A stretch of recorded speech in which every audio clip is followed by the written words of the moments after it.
الحمد لله نحمده ونستعينه ونستغفره ونعوذ بالله من شرور أنفسنا ومن سيئات أعمالنا من يهد الله فلا مضل له ومن يضلل فلا هادي له وأشهد أن لا إله إلا الله وحده لا شريك له وأشهد أن محمدا عبده ورسوله أما بعد فإن خير الحديث كتاب الله وخير الهدي هدي محمد صلى الله عليه وسلم وشر الأمور محدثاتها وكل محدثة بدعة وكل بدعة ضلالة وكل ضلالة في النار.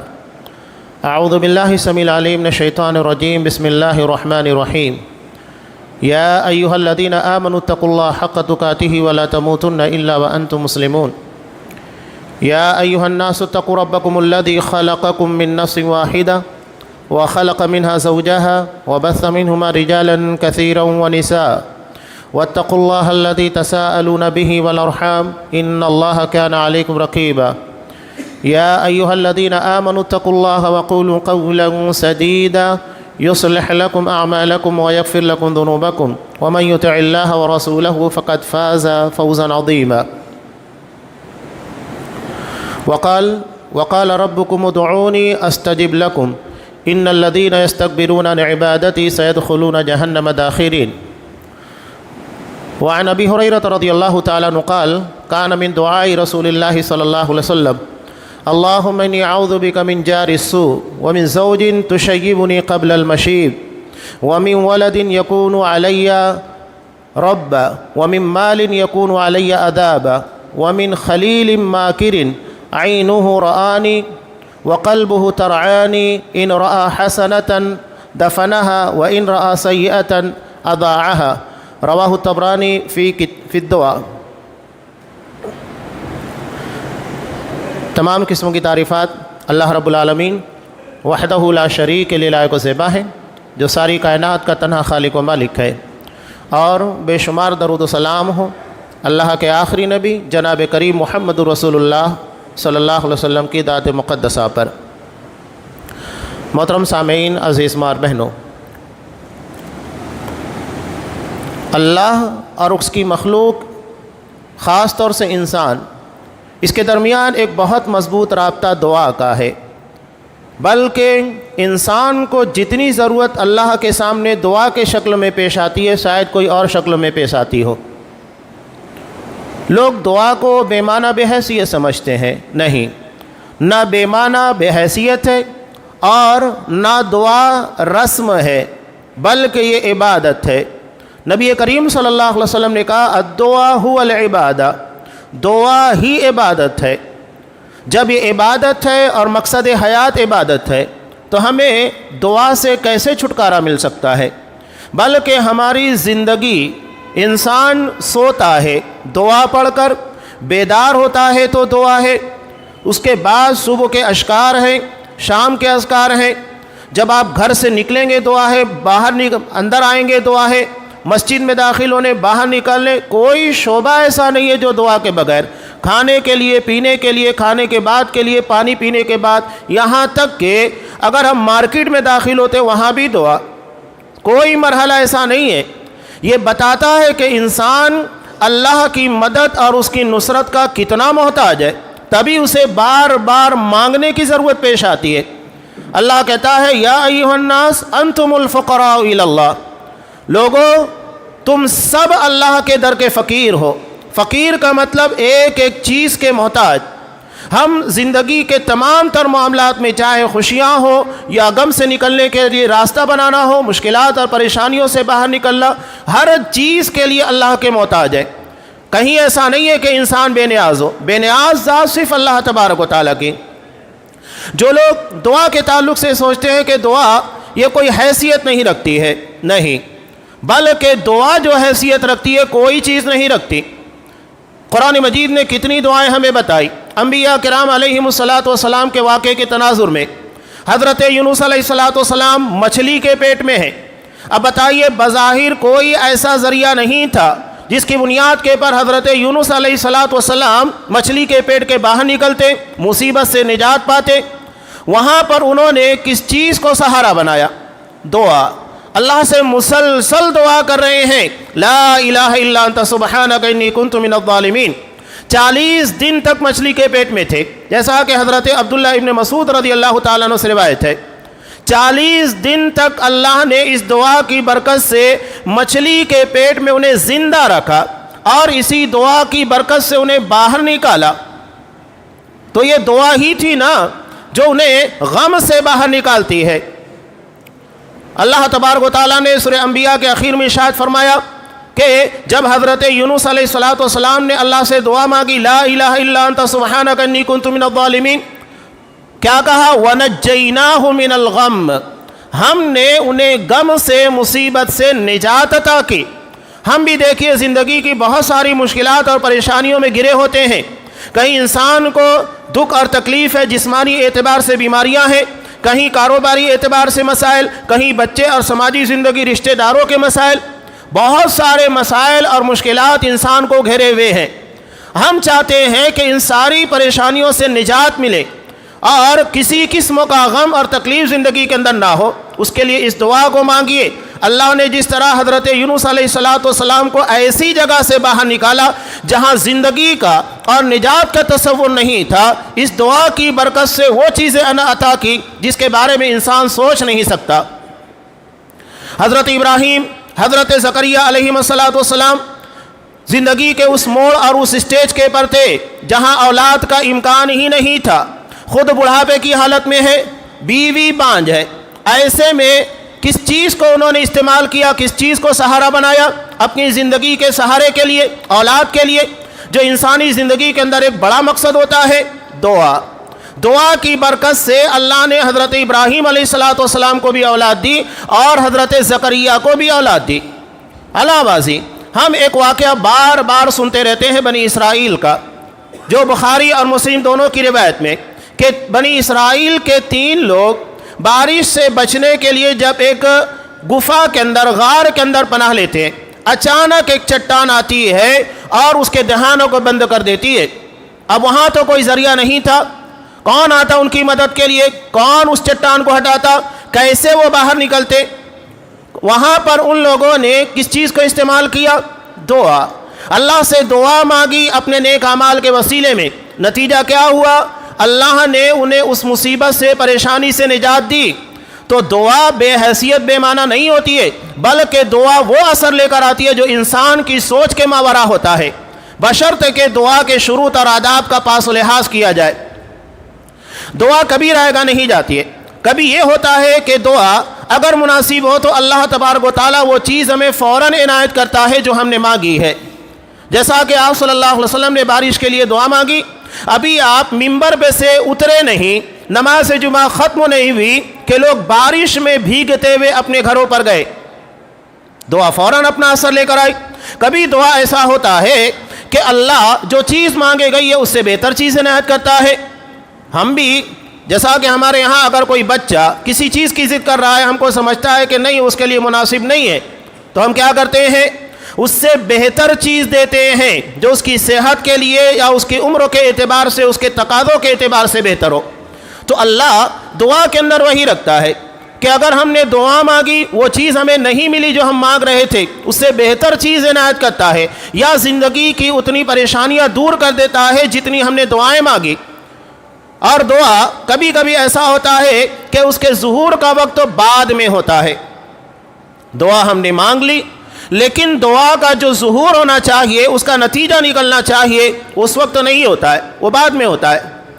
حضرت ابراہیم علیہ السلام نے کعبۃ اللہ کی تعمیر کے وقت تو کیا دعا مانگی تھی؟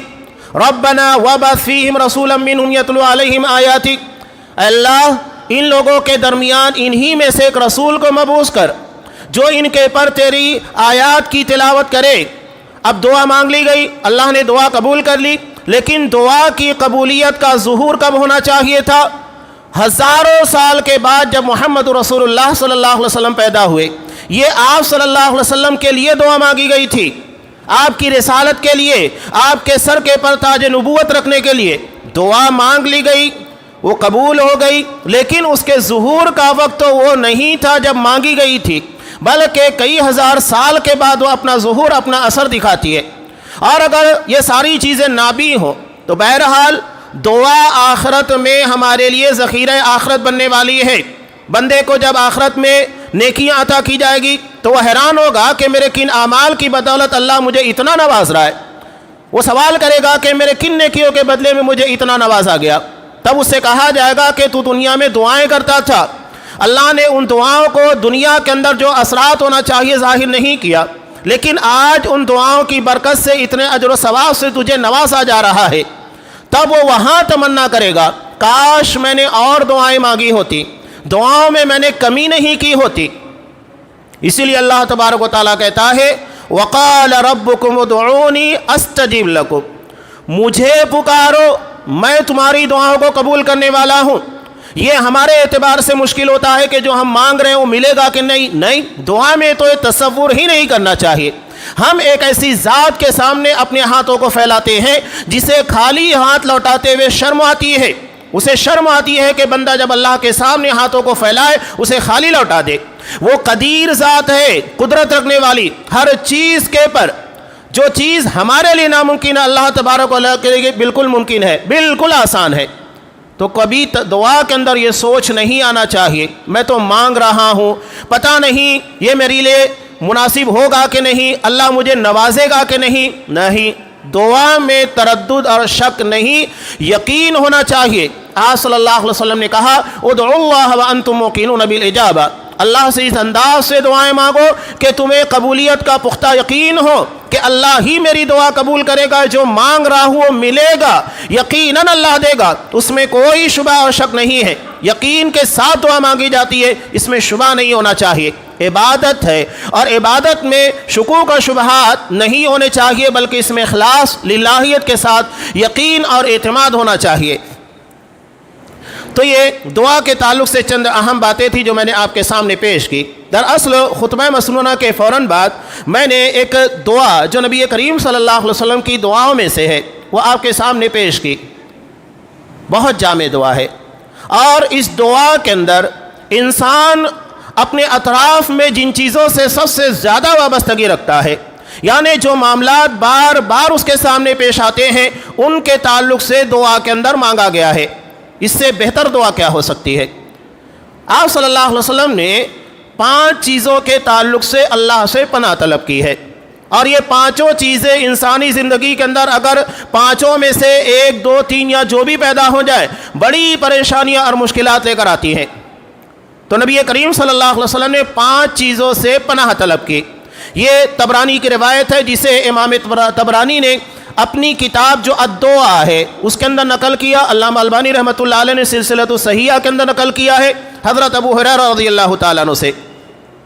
یہ کہتے ہیں آپ صلی اللہ علیہ وسلم کی دعاؤں میں سے ایک دعا یہ تھی. آپ صلی اللہ علیہ وسلم دعا مانگتے تھے اللہم انی اعوذ بک من جار السوء, اللہ میں برے پڑوسی سے تیری پناہ طلب کرتا ہوں.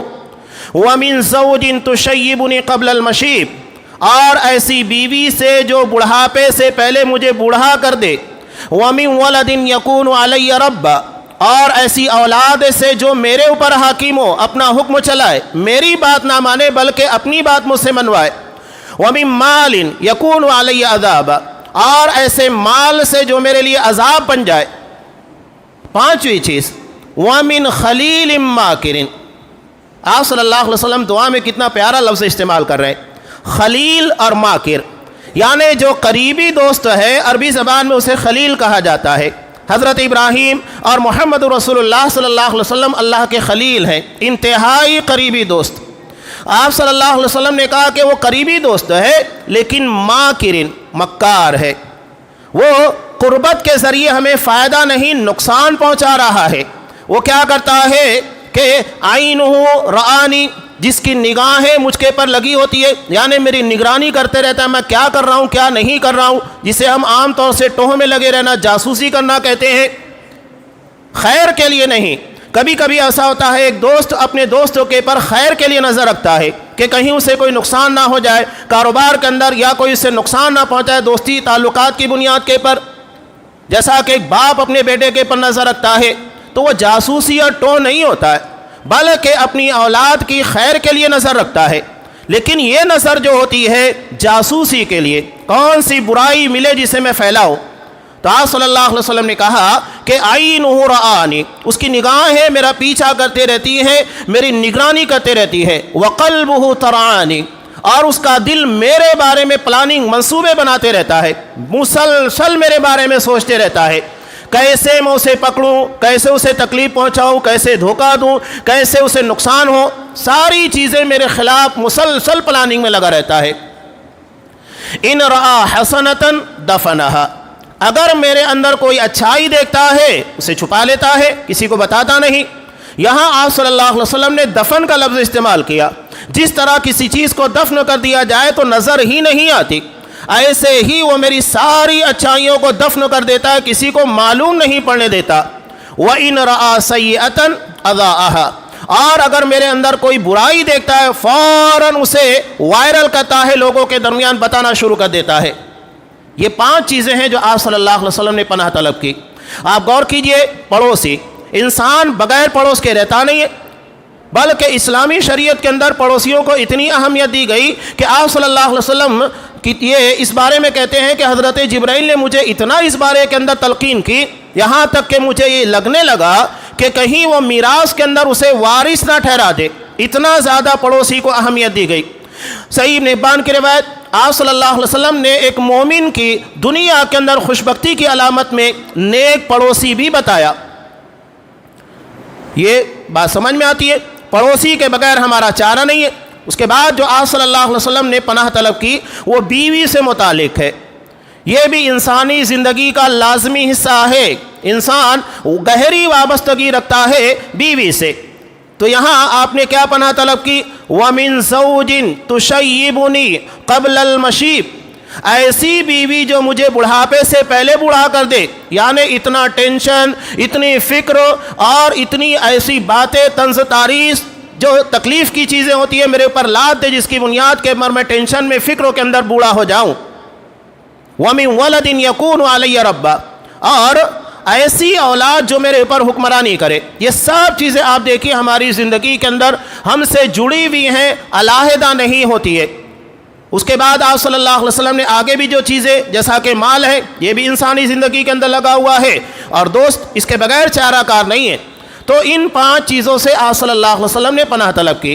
پہلا تھا پڑوسی۔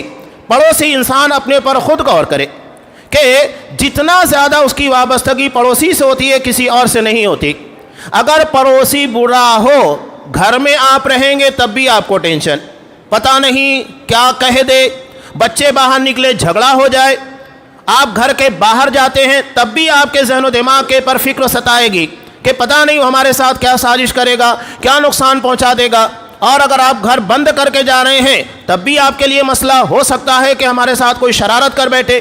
جبکہ نیک پڑوسی ان تمام چیزوں سے آپ کے لیے نجات کا ذریعہ ہوتا ہے۔ آپ گھر میں رہیں تب بھی سکون، ہر دکھ اور مصیبت کے موقع پر آپ کا سہارا بننے والا، ہر خوشی کے موقع کے پر آپ کو ساتھ دینے والا، اور آپ کو گھر میں نہیں ہے سہارا فراہم کرنے والا، کوئی فکروں کی بات نہیں، میں تمہارے گھر کی نگرانی کروں گا۔ یہ بہت ساری سہولت ہے۔ تو نیک پڑوسی کا ہونا یہ انسان کے لیے بہت بڑی خوشبختی کی بات ہے۔ لیکن اگر یہ پڑوسی برا ہے تو پھر یقیناً انسان کے لیے بہت بڑا ٹینشن کا مسئلہ ہے۔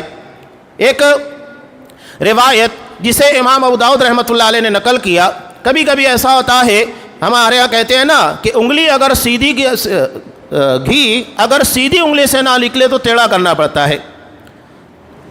سورہ نساء کے اندر اللہ تبارک و تعالیٰ نے جو چھڑے پارے کا آغاز کیا، لا یحب اللہ الجہر بالسوء، کہ اللہ کسی برائی کو جہرن لوگوں کے درمیان بیان کرنا پسند نہیں کرتا، الا من ظلم، مگر جس کے پر ظلم اور زیادتی کی گئی۔ مسئلہ یہ تھا کہ ایک صحابی آئے اور اپنے پڑوسی کے تعلق سے شکایت کی، کہا کہ اللہ کا رسول بہت تکلیف دیتا ہے، جب دیکھو ایسی باتیں کرتا ہے جو ذہن و دماغ کے پر بوجھ بن جاتی ہے، ہر اعتبار سے، نفسیاتی اعتبار سے ٹارچر کرتا ہے اور شرارت کرتے رہتا ہے، اور بار بار سمجھانے کے بعد نہیں مانتا ہے۔ تو آپ صلی اللہ علیہ وسلم نے اب وہ سمجھانے سے تو ماننے والا نہیں ہے، اس کا طریقہ کیا بتایا؟ کہا کہ اپنے گھر کا سارا سامان نکالو، روڈ پر آ جاؤ۔ اس نے ایسا ہی کیا۔ اب لوگ جب آتے کہتے کیا بات ہے کہ گھر کا سارا سامان نکال کر باہر آ گئے؟ کہا کہ گھر میں رہتا ہوں، پڑوسی تکلیف دیتا ہے اس لیے روڈ پر آ گیا ہوں۔ بار بار ٹارچر کرتے رہتا ہے، باتیں سناتے رہتا ہے۔ اب لوگ جب یہ باتیں سنتے کہ اپنے پڑوسی کو اتنی تکلیف دے رہا ہے، دو باتیں اس کو سنا کر چلے جاتے۔ جب پڑوسی نے دیکھا کہ مسلسل لوگ آ رہے ہیں اور اسے باتیں سنا رہے ہیں، تب اسے احساس ہوا کہ میں اس کو جو باتیں سناتا تھا اس کو کتنی تکلیف ہوتی تھی۔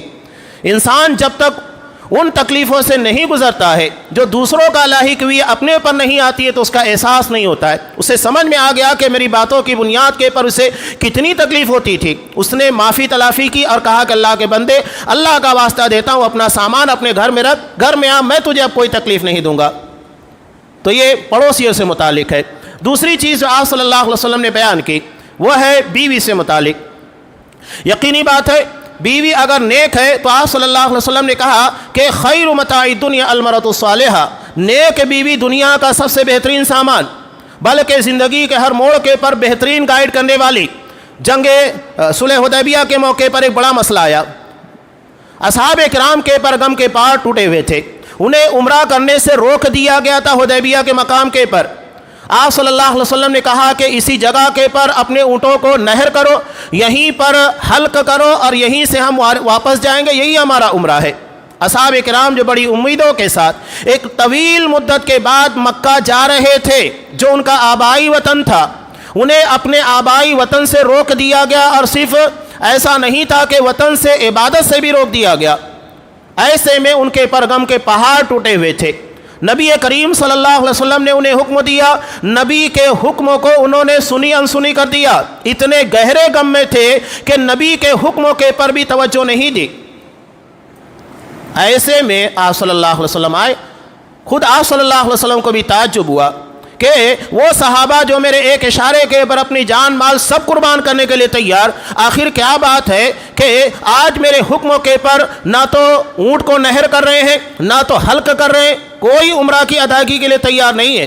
آپ صلی اللہ علیہ وسلم آئے، حضرت ام سلمہ رضی اللہ تعالیٰ عنہ آپ کے ساتھ تھی، یہ عمر دراز تھی، تجربہ کار تھی، ذہین تھی۔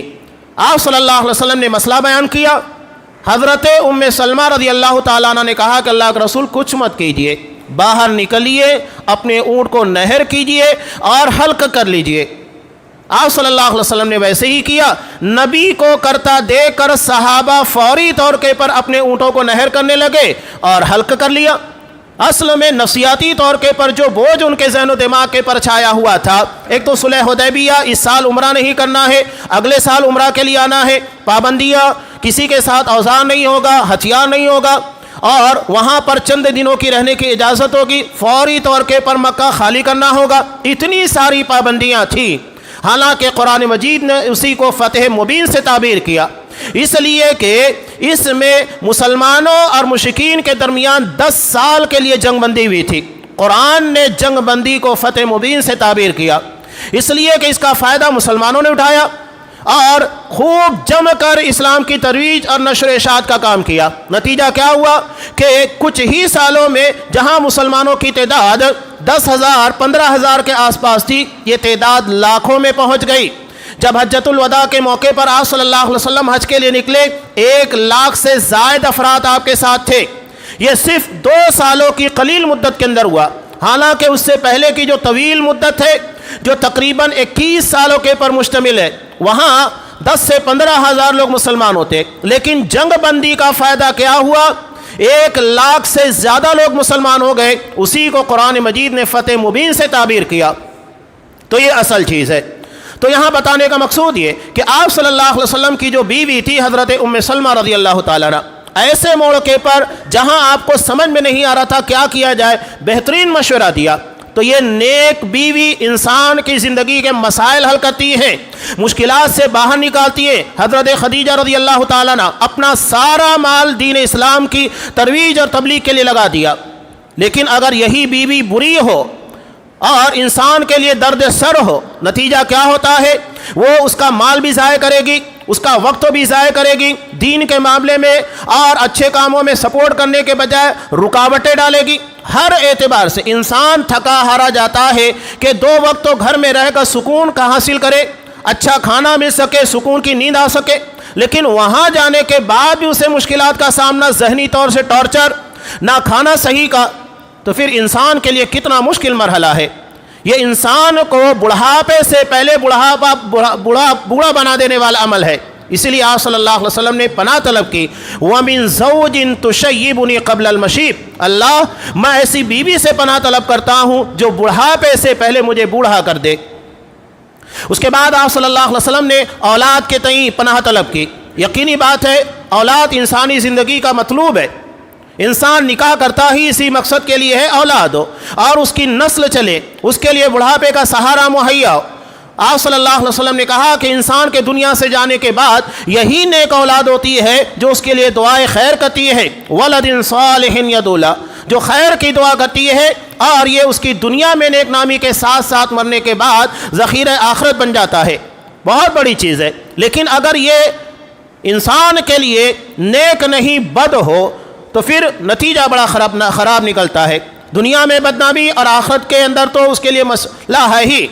آپ صلی اللہ علیہ وسلم نے جو چیز یہاں پناہ کے طور پر مانگی ہے وہ ہے ایسی اولاد جو ہمارے پر حکمرانی کرے، یعنی باپ کی نہیں مانے بلکہ باپ کو اپنے اشاروں کے پر چلائے. کیا آج یہ چیزیں آپ نہیں دیکھ رہے ہیں؟ قیامت کی نشانیوں میں سے ایک نشانی آپ صلی اللہ علیہ وسلم نے کیا بتائی کہ ان تلد الامۃ ربتہا، لونڈی اپنی مالکہ کو جنے گی، یعنی اس کی اولاد اس کی مالک ہوگی، اس کے پر حکمرانی کرنے والی. یہ قرب قیامت کی نشانیوں میں سے ایک نشانی جو حدیث جبرائیل میں آپ صلی اللہ علیہ وسلم نے بیان کی، اور وہ چیز آج ہمیں دھیرے دھیرے بڑھتی بھی نظر آ رہی ہے. بچوں کی بے اجازت، خاص طور سے موبائل کے اس زمانے میں جہاں موبائل تو اسمارٹ ہے لیکن ہمارے بچے اسمارٹ نہیں ہیں. ان کے اخلاق، ان کے کردار، ان کے معاملات، ان کے ایمانیات یہ اسمارٹ نہیں ہے بلکہ انتہائی بکھرے ہوئے اور بگڑے ہوئے ہیں. ایسے میں بڑے مسائل پیدا ہو رہے. نوجوان خاص طور سے اولاد باپ کی سننے کو تیار نہیں.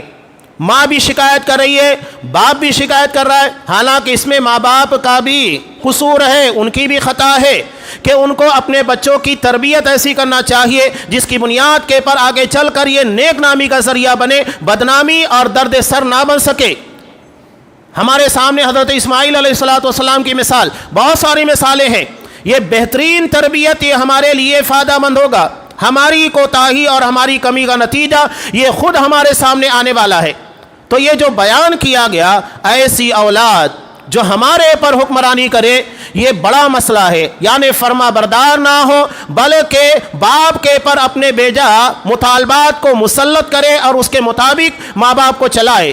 یقینی بات ہے کہ یہ انسان کے لیے، ماں باپ کے لیے بہت مشکل مرحلہ ہوتا ہے. چوتھی چیز جو آپ صلی اللہ علیہ وسلم نے پناہ طلب کی ہے مال سے متعلق. انسان بغیر مال کے جی نہیں سکتا. زندگی کے ہر موڑ کے پر اسے مال کی ضرورت ہے. آپ اگر خرید و فروخت کر رہے ہیں تو مال لگتا ہے، لین دین میں مال لگ رہا ہے، بچوں کو پڑھانا ہے تو مال. زندگی کے ہر موڑ کے پر کوئی مرحلہ ایسا نہیں ہے جو بغیر مال کے گزر سکے. آپ صلی اللہ علیہ وسلم نے مال کے تعلق سے ارشاد فرمایا، ترمذی کی روایت، لِكُلِّ أُمَّةٍ فِتْنَةٌ وَفِتْنَةُ أُمَّتِي الْمَالِ. ہر امت کے لیے اللہ نے بطور آزمائش کے کوئی چیز رکھی تھی اور میری امت کے لیے بطور آزمائش مال کو رکھا گیا ہے. میری امت کی آزمائش خاص طور سے مال سے ہوگی. سمجھ جائیے، یہ اگر صحیح طور کے پر آپ کما رہے ہیں، خرچ کر رہے ہیں تو یقینی بات ہے کہ بہت اچھی بات ہے کہ آپ مال ایمانداری کے ساتھ کمائیں، شرعی طریقے سے، حلال طریقے سے، اور اس کے بعد جائز جگہوں کے پر خرچ کریں. بہت اچھی بات ہے، یہ آپ کے لیے نجات کا ذریعہ بن جائے گا.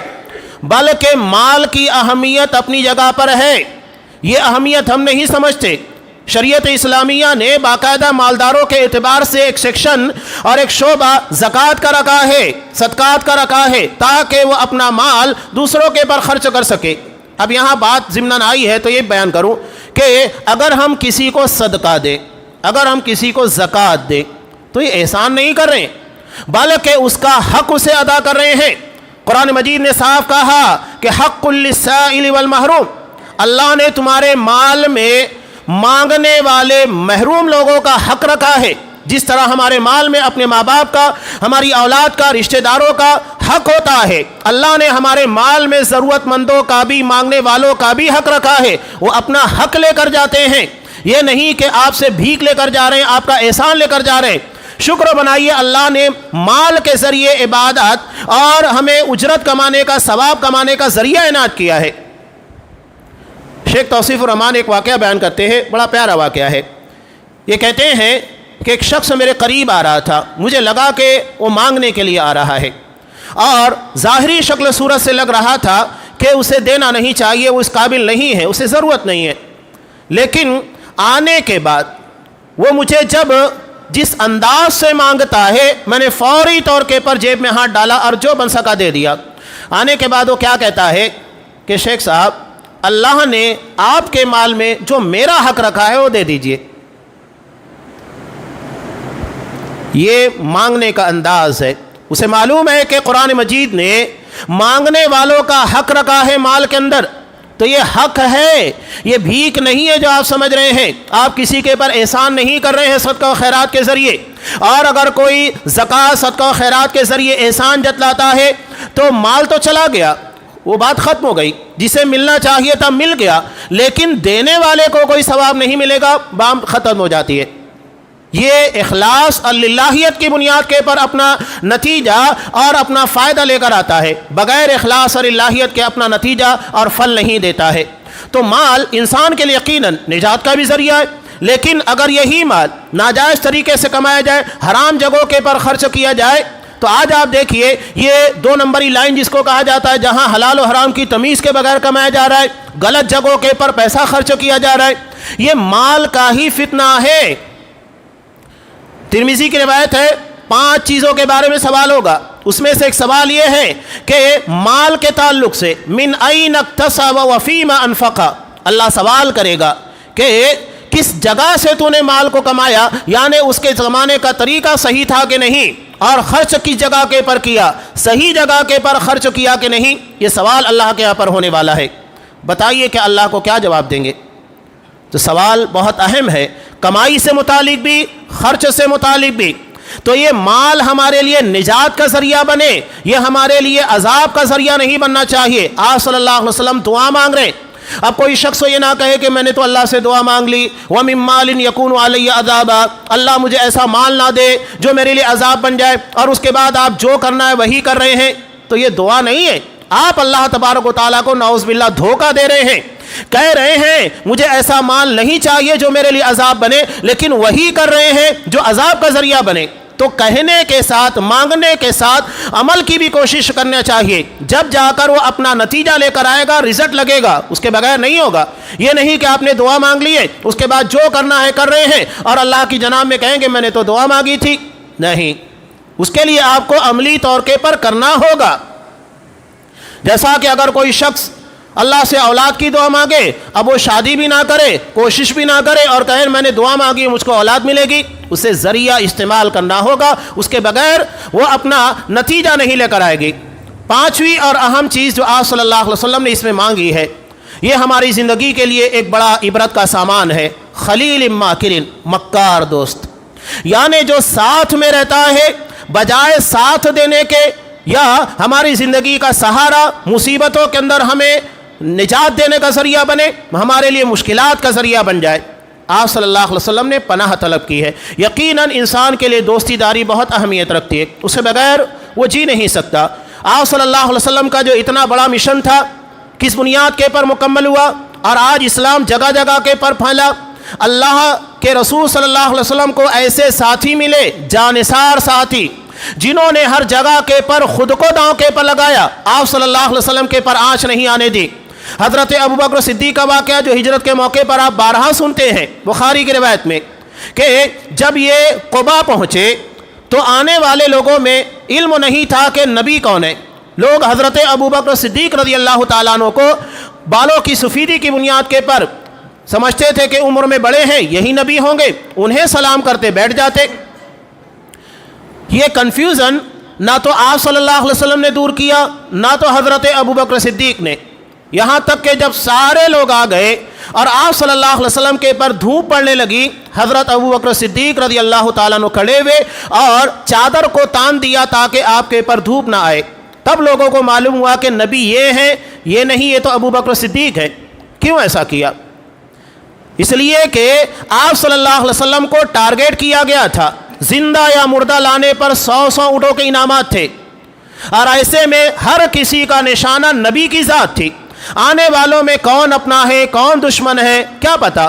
اگر آنے والا دشمن ہے سلام کر کے فوراً پہچان جائے کہ ہاں یہ نبی ہے تو حملہ کر دے, اٹیک کر دے, جان چلی جائے. ابو بکر صدیق نے خود کو پیش کیا کہ اگر آنے والوں میں کوئی غلط ارادے سے آتا ہے, حملہ کرنا چاہتا ہے تو میری جان پیش خدمت ہے. اللہ کے رسول صلی اللہ علیہ وسلم کے پر آنچ نہیں آنی چاہیے. جنگ احد کے موقع پر جب آپ صلی اللہ علیہ وسلم کو گھیر لیا گیا, یکے بعد دیگرے 17 انصاری اصحاب کرام آپ صلی اللہ علیہ وسلم کے سامنے سینہ سپر ہو کر کھڑے ہو گئے. تیر آتے جاتا ہاتھوں کے پر سینے کے پر روکتے, ایک شہید ہوتا دوسرا آ کر کھڑا ہوتا, وہ شہید ہوتا تیسرا. 17 اصحاب کرام نے یکے بعد قربانی دی. اگر ایسے جانثار ساتھی آپ کو نہیں ملتے, ابو بکر صدیق جیسے, عمر فاروق جیسے, عثمان غنی, حضرت علی رضی اللہ تعالیٰ عنہ اور ابو عبیدہ بن جراح رضی اللہ تعالیٰ عنہ جیسے ساتھی نہیں ملتے تو یہ دین اتنی آسانی کے ساتھ دنیا کے کونے کونے تک نہیں پہنچتا. یہ آپ کے مشن کا حصہ تھا. تو یہ جانثار ساتھیوں کا فائدہ تھا. لیکن اگر یہی مکار ہو تو ہمیں تاریخ پڑھنا چاہیے ہندوستان کی, روافظ کی, شیعوں کی, اور آج کے دو بھی ان کے دم چھلے ہیں جو اسلام کو نقصان پہنچا رہے ہیں. یہ وہی خلیل ماکر ہیں, مکار دوست, بظاہر دوستی نبھا رہے ہیں لیکن حقیقت میں وہ ہمارے سینے میں خنجر گھونپ رہے ہیں, پیٹ کے پر وار کر رہے ہیں, جنہیں ہم اپنے محاورتی زبان کے اندر کہتے ہیں کہ آستین کا سانپ. بڑے پیمانے پر ہو رہا ہے. یہ تو انفرادی طور پر دعا ہے, لیکن امت مسلمہ کے بارے میں اگر ہم غور کریں گے تو بڑی بڑی جماعتیں پوری امت مسلمہ کے ساتھ اسی مکاری والی دوستی نبھا رہی ہے. چاہے فلسطین کا واقعہ, ملک شام کا واقعہ, جہاں جہاں آپ دیکھیں گے وہی مکاریاں باقاعدہ دشمنوں کو پالا دیا جاتا ہے, انہیں جواز فراہم کیا جاتا ہے تاکہ مسلمانوں کے پر حملہ آور ہو. سنی مسلمانوں کو ٹارگٹ کیا جاتا ہے. یہ حزب اللہ, یہ حماس, کوئی ایسا نہیں ہے جو مسلمانوں کا ہم نوا ہے. کوئی سوال کرتا ہے کہ چند لوگوں کو مارنے کے بعد ہزاروں مسلمان جو شہید ہوئے, اس کا جواب دے کون ہے؟ کیا یہ اسلامی بنیادوں کے پر ہے؟ اسلام ہمیں ایسی اجازت دیتا ہے؟ کون سوال کر رہا ہے؟ کوئی سوال کرنے کے لیے تیار نہیں. یہ خطرناک قسموں کی پلاننگ. آپ صلی اللہ علیہ وسلم نے ایسے مکار دوست سے دعا پناہ طلب کی. وَمِنْ خَلِيلٍ مَاكِرٍ عَيْنُهُ رَآنِي, جس کی نگاہیں میرا پیچھا کرتی ہے اور ایک ایک معاملات کے پر نگرانی کرتا ہے. وَقَلْبُهُ تَرْعَانِي, اور اس کا دل میری ٹوہ میں لگا رہتا ہے, میرے خلاف پلاننگ کرتا رہتا ہے. ساتھ میں رہ کر اس طرح حرکت کرنا, اس لیے کہ قریبی دوست ہماری اچھائیوں اور برائیوں سے سب سے زیادہ واقف ہوتا ہے. لیکن یہ کرتا کیا ہے؟ آپ صلی اللہ علیہ وسلم نے جو پناہ طلب کرتے ہوئے کہا, پناہ طلب کرنے کی وجہ کہ ان رآ حسنۃ دفنہا, کہ اگر اچھائیاں دیکھتا ہے تو چھپا دیتا ہے, کسی کو نہیں بتاتا کہ اس کے اندر یہ اچھائی ہے, اور اگر برائی دیکھتا ہے اذاہا, فوراً لوگوں کے درمیان پھیلانا شروع کر دیتا ہے. جبکہ اگر کسی کی برائی آپ کو نظر آتی ہے تو آپ کی ذمہ داری کیا ہے؟ اصلاح کیجئے.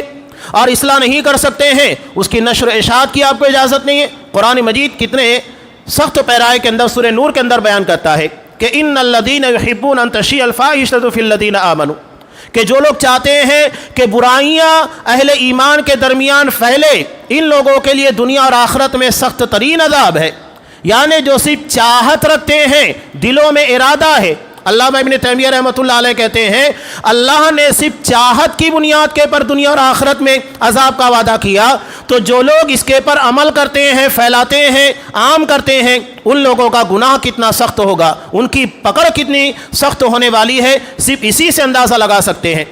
تو یہ ایک جامع دعا تھی جو میں نے آپ کے سامنے رکھی. آپ صلی اللہ علیہ وسلم اس دعا کو مانگا کرتے تھے, اللہم انی اعوذ بک من جار السوء, اللہ میں برے پڑوسی سے تیری پناہ طلب کرتا ہوں کہ میرا پڑوسی برا نہ ہو, وہ میرے لیے درد سر نہ ہو. ومن زوج تشیبنی قبل المشیب, اور ایسی بیوی سے جو مجھے بوڑھا ہونے سے پہلے بوڑھا کر دے. ومن ولد یکون علی ربا, اور ایسی اولاد سے جو میرے پر حکمرانی کرے, میرا حکم چلائے, میری نافرمان ہو.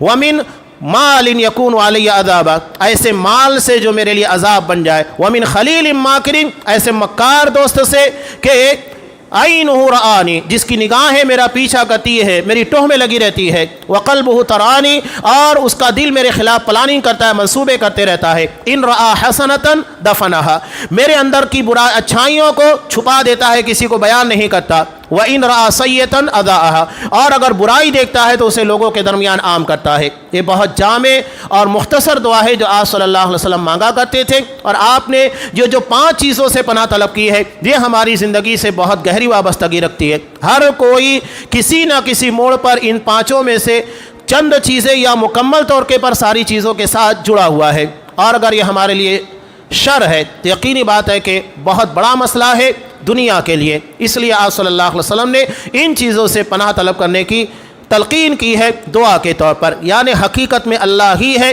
جو دعا کی برکت سے ہمیں ان ساری مصیبتوں سے نجات دے سکتا ہے۔ اللہ تبارک و تعالیٰ سے دعا ہے کہ اللہ ہمیں دیگر دعاؤں کے ساتھ یہ جو دعا نبی کریم صلی اللہ علیہ وسلم کی ہے اس دعا کے پر عمل کی توفیق دے، اور ان دعا کے اندر جن چیزوں سے پناہ طلب کی گئی ہے پروردگار ان تمام فتنوں سے، تمام شرور سے، آزمائشوں سے، مشکلات سے ہماری حفاظت فرما، آمین۔ بارک اللہ لنا ولکم فی القرآن العظیم ونفعنی وإیاکم بالآیات والذکر الحکیم، انہ تعالی جواد کریم ملک برؤوف رحیم۔